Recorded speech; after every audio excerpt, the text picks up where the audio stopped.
పుదీనా చట్నీ ఎలా చేస్తానో చూడండి. ఫ్రెష్ పుదీనాని వాష్ చేసుకుంటున్నా.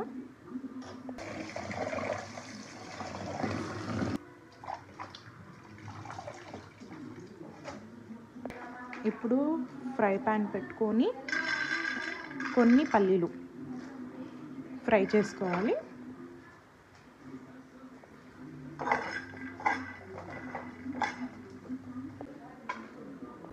ఇప్పుడు పచ్చిమిరపకాయలు,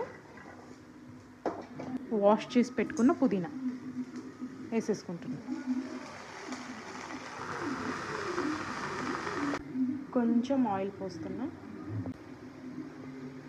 ఇది బాగా ఫ్రై కావాలి, ఒక 10 మినిట్స్ దాకా.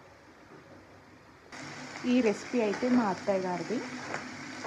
నేను కూడా ఫస్ట్ టైం ట్రై చేస్తున్నా, ఎలా వస్తుందో చూద్దాం. ఇప్పుడు గ్రైండ్ చేసుకుందాం. ముందుగా అయితే పల్లీలు వేస్తున్నా.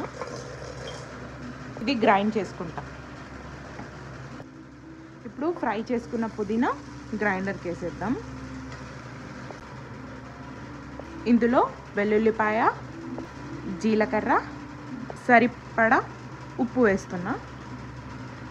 మెత్తగా కాకుండా బరక గ్రైండ్ చేసుకోవాలి.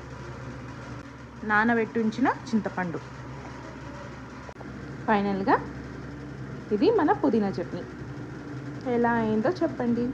టేస్ట్ మాత్రం సూపర్గా వచ్చింది. మీరు మీ ఇంట్లో పుదీనా ఎప్పుడన్నా మిగిలిపోయినప్పుడు, లేకపోతే పుదీనా ఫ్రెష్గా తెచ్చినప్పుడు ఈ చట్నీ తప్పకుండా ట్రై చేయండి. సబ్స్క్రైబ్.